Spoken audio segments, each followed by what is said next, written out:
Well, I would never sit here and judge any of the departments in a negative way because, again, we've got a great group of people that serve our community, serve our town, and we sure appreciate them.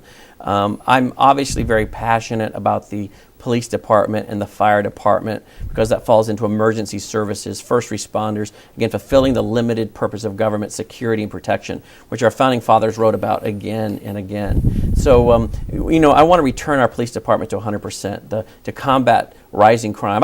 Some candidates are speaking about this, but I was speaking about this while they were being silent. In early 2006, I had to actually go out and form an organization, SaferCollierville.com, to bring attention to the fact that our officers were the lowest paid in the county next to Millington. They had not had a cost of living increase in quite some time.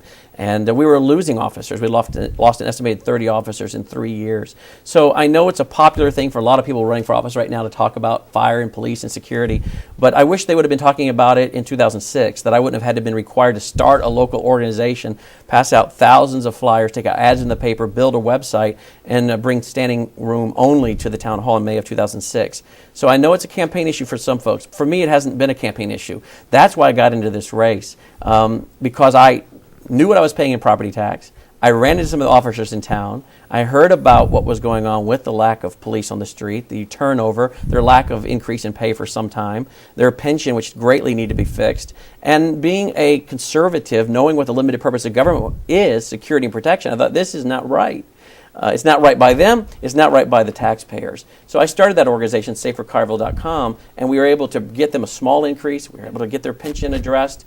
But there's more to be done in the area of emergency services. A lot of details that obviously we don't have time to go into today, but small things that become big things when they're added up in totality for making sure Collierville is a safe place to raise our kids. So, again, I know there are a lot of people running for office now that are making this their big issue, but we were making this issue our issue before we even considered running. In fact, it was after we successfully packed out Town Hall that 4 off-duty officers came to my home and said, "Mr. Howse, would you consider running in the next election?" And I told them I would take it under advisement, and this past spring I let them know that. I went through the review process, and I'm humbled to be the only candidate who's received the official endorsement of the Collierville Police Association and Collierville's Firefighters Association.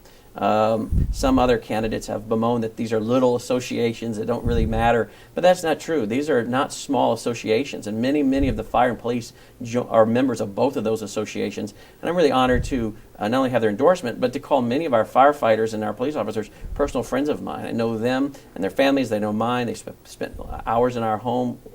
Some of them have even gone on trips with our family. These are a great group of people, and I have a real passion for our first responders here in Collierville.